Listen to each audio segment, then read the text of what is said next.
Sumainyo rin. Ang mabuting balita ng Panginoon ayon kay San Lucas. Papuri sa iyo, Panginoon. Taon-taon, tuwing pista ng Paswa, ang mga magulang ni Jesus ay pumupunta sa Jerusalem. At nang 12 taon na siya, umaroon sila gaya ng dati nilang ginagawa. Pagkatapos ng pista, sila ay umuwi na.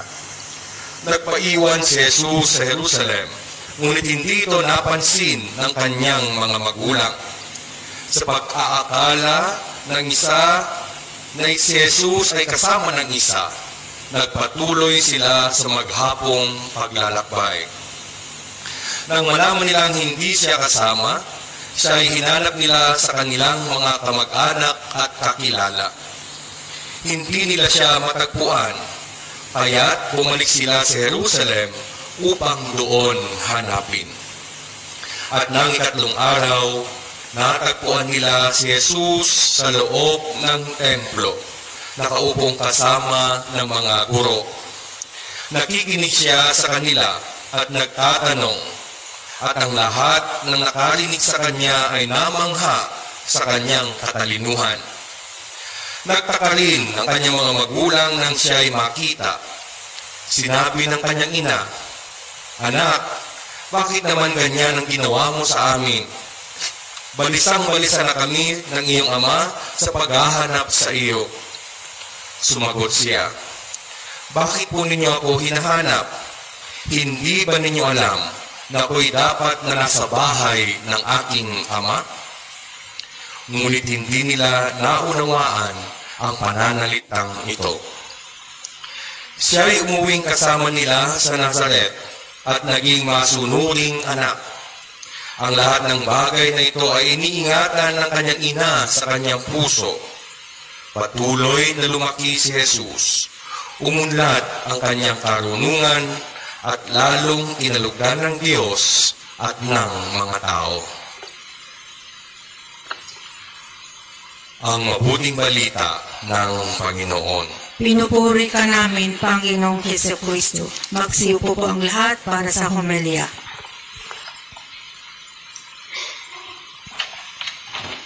Magandang tanghali po sa ating lahat. Magandang tanghali po, Father. Una sa lahat, tayo ay nagpupuri at nagpapasalamat sa ating Panginoon sa lahat ng mga biyaya, pagpapala, pagmamahal na pinagkakaloob niya sa ating lahat. Lalong-lalo na ang pagkakaloob niya sa atin ng kanyang anak na si Jesus. Amen. Ngayong araw na ito, pinagdiriwang natin ang kapistahan ng Santo Niño. Sa Pilipinas lang po ito nagaganap, tuwing third Sunday ng Enero. At dahil sa kapistahan ng Santo Niño, ipinaalala sa atin kung gaano kalalim ang pag-ibig ng Diyos para sa ating lahat. Na ang Diyos ay nagkatawang tao. Na ang Diyos ay dumating sa mundo natin bilang isang sanggol upang makiisa sa ating buhay at magbigay sa atin ng kaligtasan, ng kaliwanagan, ng kagalingan at ng kalunasan. Kung kaya ngayong araw na ito ay ating pagnilayan ang mga pagbasa kung saan nakikita natin ang kadakilaan ng Diyos. Nakikita natin ang pag-ibig ng Diyos. Kaya sa ating pagninilay, nais kong ibahagi sa inyo ang salitang lunas. Sapagkat si Jesus ay dumating sa atin upang tayo bigyan ng kagalingan, upang tayo bigyan ng kalunasan. At tandaan po natin ang salitang lunas. L-U-N-A-S. Wow, ang galing natin sa spelling. L. Ano yung L? English yan eh. Liwanag. Ayan. Liwanag. Narinig natin mula sa aklat ni Propeta Isaías na ang pagdating ng sanggol sa mundong ibabaw ay nagdala ng kaliwanagan sa mundong nababalot ng kadiliman. Dumarating si Jesus sa ating buhay sa anumang panahon. No? Minsan na hindi natin nakikilala si Jesus na dumarating. Pero kapag nariyan siya, nabibigyan tayo ng kaliwanagan. Nariyan siya upang tayo ay kanyang gabayan. Nariyan siya upang tayo ay kanyang akayin patungo sa buhay na walang hanggan. Amen? Kung kaya't nawa, sa ating pagdiriwang ngayong araw, maalala natin na si Jesus dumarating sa kahit na anumang anyo. Sa pagdiriwang natin ng pista ng Santo Niño, sa anyo ng isang bata. Nakikita natin na dumarating si Jesus sa anyo ng isang bata. At kung titignan ninyo ang inyong mga katabi, dumarating din sila sa kanilang, dumarating din ang Diyos sa kanilang anyo. Amen? Amen. At naway matandaan din natin na yun din ang tawag sa atin. Sapagkat si Jesus ginagamit tayo bilang kanyang kasangkapan, bilang kanyang instrumento na maging liwanag sa mundo. At nawa ang buhay natin ay maging liwanag din sa iba. Liwanag. No? Di ba may isang kanta? No? Jesus na aking kapatid. Di ba? Alam niyo yan? Ay. Niloko niyo ako. Alam yun. Sa lupa namin bumalik, iyong mukha'y ibang-iba. Hindi kita nakikilala. Buksan ang iyong mga mata. Parang ganun yata eh. Mamulat sa katotohanan. Ikaw, Jesus, makikilala sa taong mapagkumbaba. Di ba? Si Jesus dumarating sa atin, nagbibigay ng liwanag kahit na siya ay dumating na isang bata, na isang sanggol, na isang Santo Niño. O, ano yung next sa L? You. Ano yung you? O. Umaapaw. Umaapaw ang pag-ibig ng Diyos. Umaapaw ang pagpapala ng Diyos. Kaya sabi ng ating ng Eskriptura na ang pagpapala ng Diyos ay siksik, liglig, umaapaw. No? Pinuno mo na. No? Sinashake mo na. Pero umaapaw pa rin. No? Siksik, liglig, umaapaw. No? Gaya ng narinig natin sa ating kalawang pagbasa. Anong narinig natin? Sinabi ni Apostol San Pablo na pinagkakalooban niya tayong lahat bilang kanyang mga anak ng mga pagpapala. No? Si Jesus ay isang pagpapala kanyang ipinagkaloob sa atin. At naway makita natin, no, na ang biyaya ng Diyos ay hindi limitado. Sapagkat mismo ang kanyang kaisa-isang anak ay binigay pa niya para sa atin. Marami akong kakilala kasi ako noon doon sa China, ako yung vocation director, no? Na kung saan naghihikayat ako ng mga binata na maging misyonero, na maging pare. Pero napakalaki ng hadlang na aking nakikita doon nung yun ang aking trabaho. Bakit? Dahil meron silang one-child policy. Sabi sa akin ng isang magulang, Padre, gusto ko sana rin maging pare ang aking anak. Pero nag-iisa lang siya eh. Hindi ko kayang ibigay. Pero ang Diyos, ang nag-iisa niyang anak, ipinagkaloob niya sa atin. Umaapaw ang pag-ibig ng Diyos.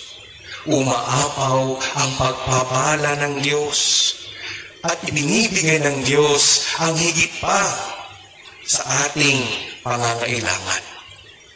Minsan naisip natin, no? Madalas ang isip na sapat na ang kaunti. Pero ang Diyos ay palaging handang magbigay ng mas higit pa. Higit pa sa ating inaasahan at higit pa sa ating kakayahan. Kung kaya't ngayong araw na ito, tayo ay tinatawag, tayo ay inaanyayahan na magtiwala. No? Magtiwala tayong lagi sa Diyos ng Kanyang masaganang biyaya sa atin. Magtiwala tayo sa Diyos sa Kanyang pag-ibig sa atin. Marami man siguro tayong problemang hinaharap. No? Problema natin sa trabaho, problema natin sa ating mga pamilya sa Pilipinas. Pero hindi nawawala ang nag-uumapaw na biyaya ng Diyos sa atin sa kabila ng lahat ng mga iyan. Kung atin lamang bubuksan ang ating mga puso, isipan, ating mga mata, makikita natin na dahil sa pag-ibig ng Diyos sa atin, sa Kanya nag-uumapaw na pag-ibig, no? Sa likod ng mga problemang iyan, nariyan siya kasama natin. Nariyan siya nakatuwang natin, kaagapay natin sa ating paglalakbay sa buhay. You umaapaw. Ano yung next? And ano? Nananalig, pwede, no? Nananalig at naaayon. Yun, naaayon. Yun kasing handa ko eh. Naaayon. Ano yung naaayon? No? Naaayon ba ang buhay natin sa kalooban ng Diyos? No? Narinig din natin kay San Pablo na sinasabi niya na yung buhay pa natin ay dapat banal, no? At kalugod-lugod sa kabutihan at pagpapala. No? Pinapakita sa atin din ni Jesus na ang kanyang ginagawa ay naaayon sa kalooban ng kanyang Ama. Kung kaya't nung siya ay nawala at hinanap siya ng kanyang mga magulang at nung siya nakita doon sa templo, anong sinabi niya? Hindi ba dapat nandito ako? Ito yung naaayon para sa akin. Ito yung naaayon sa hinihingi sa akin ng aking Ama. Ang buhay din ba natin ay ganun din? Naaayon ba sa kalooban ng Ama yung ating pamumuhay? Naaayon ba sa kalooban ng Diyos yung mga ginagawa natin? O yun lang bang selfish desires, no? Mga pansariling interes lamang natin ang ating ginagawa, ang ating isinasabuhay. Kaya kung yung araw na ito, tandaan po natin, ang paanyaya ng Diyos na nawa ang buhay natin ay naaayon sa kalooban ng Ama. Isang buhay na puno ng pagmamahal, buhay na naglilingkod sa Diyos at sa kapwa, at buhay na banal, no? And naaayon. Oh, next. A. Ano yung A? Aruga. Yan. Aruga.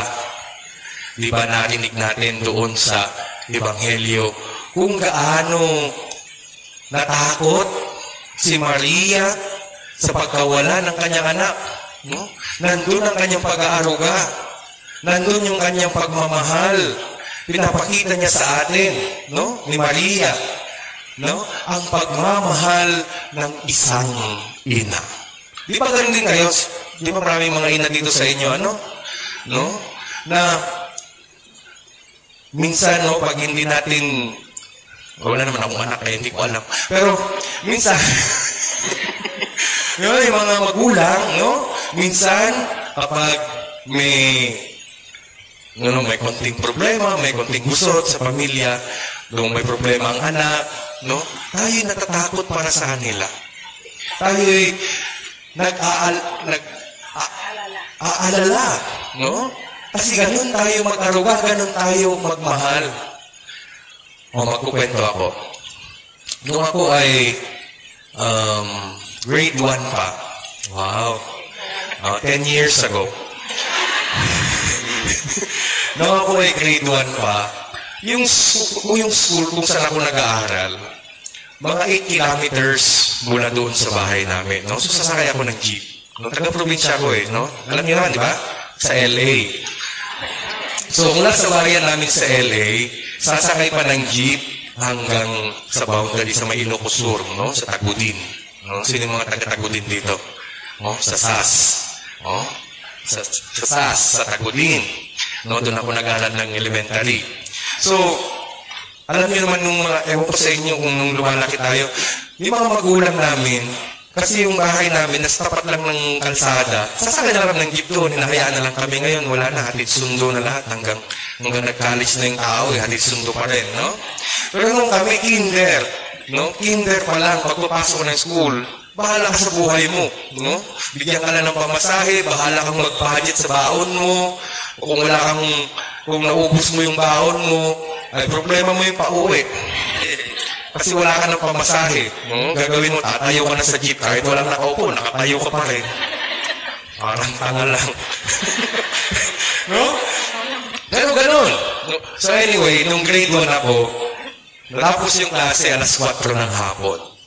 Ngayon, palabas ako ng school, merong programa sa high school. May pagkamarites din kasi ako. Sabi ko, ano kayo nangyayari doon? So nanood ako.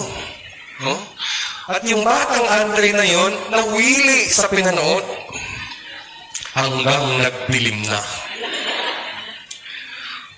Paglabas ko na ng campus ng school, wala nang masakyan. Ako'y kinabahan.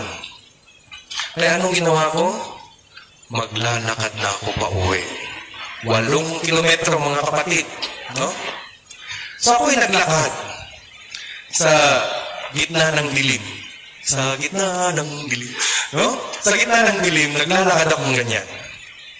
Kabang-kaba ako. Takot na takot ako. Alam niyo, hindi ako natakot sa kung anong mangyayari sa akin kasi wala naman yan sa isip ng bata eh.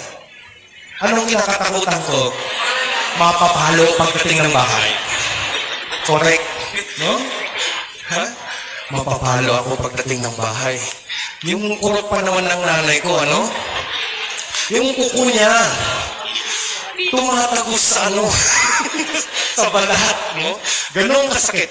Pero yung ina-imagine ko, Diyos ko, natatakot akong ganyan. So naglalakad na akong ganyan, kinakabahan, natatakot sa pag-uwi, naglalakad, pauwi na. Siguro pagkatapos ng mga dalawang kilometro, dilim na, alas 6 pasado na. Pagkatapos ng 2 kilometro,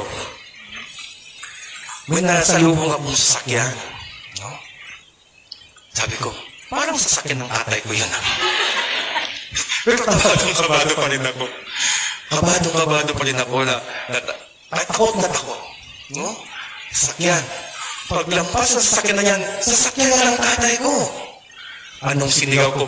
Mama! Huh? Sabi ko, parang mali yata kasi dumiretso eh.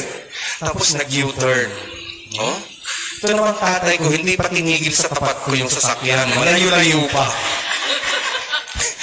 Sabi ko, hindi mas lalong na-suspense, no? Nasaan ako? Kabadong-kabado ako. Tapos yung nanay ko bumaba ng sasakyan, siya yung sumalubong sa akin, no? So hinanda ko na yung sarili ko na paghahampas-hampasin ako doon, no? Dahil sa kaba, dahil sa takot, no? Pero anong ginawa ng nanay ko? Niyakap ako, no? Ganun mag-aruga ang isang ina. Sa aking naranasan sa aking ina, no? Wala silang sinabi pagkatapos nun, wala silang galit. Siguro doon lang sa relief, no? Kung sa Ilocano pa, nabang-aran lang. No, nabangkaran na nakita nila ako na nawawala yung anak nilang Marites. No, dahil sa programang yan. No? Pero, ganun din si Maria. At ganun din ang Diyos sa atin. Sapagkat si Maria ay pinakikita lang din niya kung gaano magmahal ang Diyos. At inaaruga niya tayong lahat. So, yun ang aruga. Okay, umiyak. Gusto naman. Oo. At ang sumunod? Yes. O nasa word, sumusunod. No? Mapagkumbabang pagsunod sa kalooban ng Diyos. Diba? Nakita natin na sa buhay ni Jesus, kahit bata pa lamang siya sa murang edad, alam na niya kung ano ang layunin niya sa kanyang pagdating sa mundong ito. Ang sundin ang kalooban ng kanyang Ama. At yun din ang tawag sa ating lahat. No? Na sumunod tayo sa kalooban ng Ama sa atin. Minsan, may mga plano tayo sa buhay. No? At nakikita natin yung mga plano natin. No? Hindi nasusunod.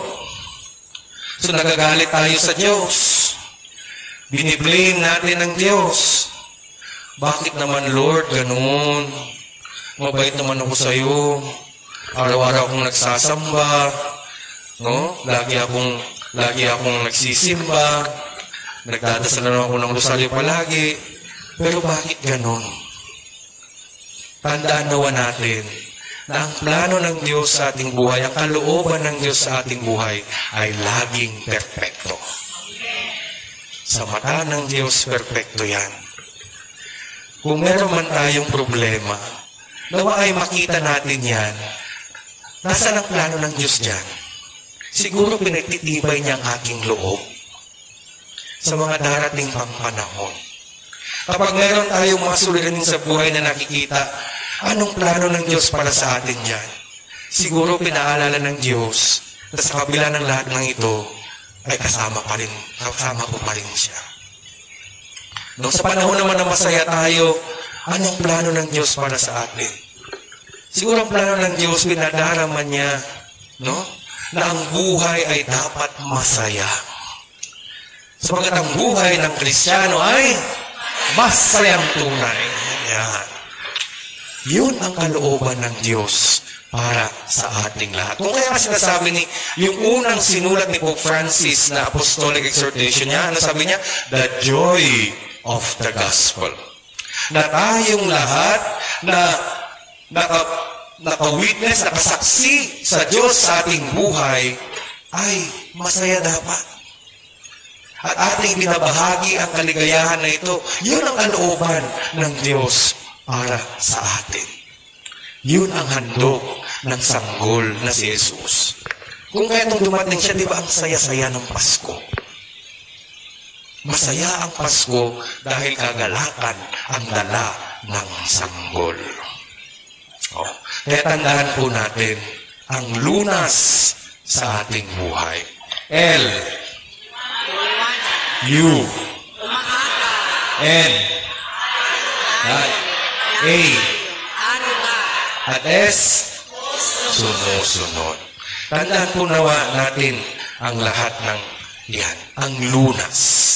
Sapagkat, nasaan na ako?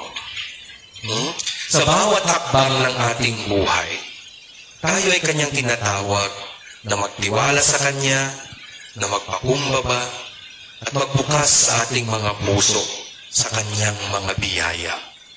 Ganon ang Diyos sa atin.